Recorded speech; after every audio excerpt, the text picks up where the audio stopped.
আমাদের নিজেদের বাড়িতে এক ফোঁটা জায়গা নেই একটা অনুষ্ঠান করার জন্য, তারপরেও কিন্তু আমরা মনে সাহস নিয়ে পাড়ার সবাইকে নিয়ে শুরু করলাম একটা অনুষ্ঠান।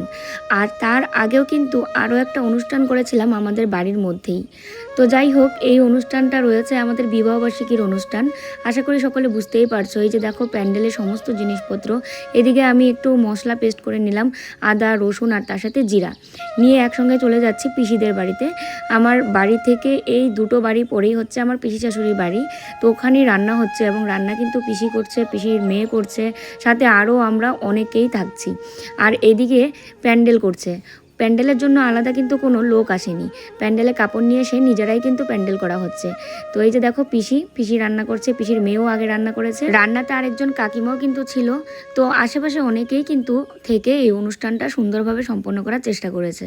তো যাই হোক, রান্নাবাড়ি কিন্তু প্রায় শেষের দিকে, আর এদিকে প্যান্ডেলও হয়ে গেছে। আর আমি গুটুনকে নিয়ে একটু হাঁটাহাঁটি করছিলাম এখানে।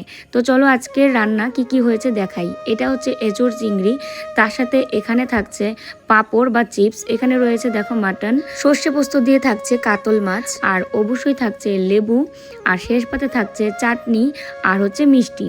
আর এই যে দেখো ডালও কিন্তু রয়েছে। তো এইদিকে ভাত হচ্ছে, সবার শেষে কিন্তু ভাতটা রান্না করা হচ্ছে। আর এই দেখো প্যান্ডেল তো হয়েই গেছে, এখন হচ্ছে প্রতিটা টেবিলে একটা করে প্লাস্টিক দিয়ে দিচ্ছে। আর আমি একটা শাড়ি পরে রেডি হয়ে নিয়েছি, তার সাথে বড়মশাইকে বলছিলাম অনেকক্ষণ ধরে যে একটা ভালো ড্রেস পরো, একটু রেডি হও। বলছে আমার আর কি, আমাকে এখানে সবাই চেনে, চিন্তা করো তাহলে আমাকে কি চেনে না। যাই হোক, ওই পুরুষদের কথা বাদ দাও। এবার একে একে করে আমাদের পাড়ার সবাই চলে এসেছে।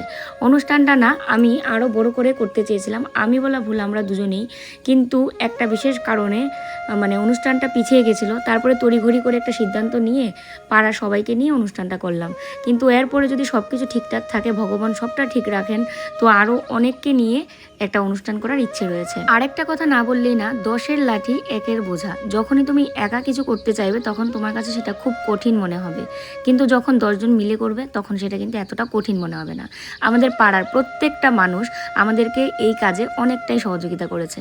তো চলো, আজকের এই মিনি ব্লগটা কেমন লেগেছে অবশ্যই কমেন্ট করবে। আর আমাদের বিবাহবার্ষিকীর অনুষ্ঠানও খুব সুন্দরভাবে হয়েছে।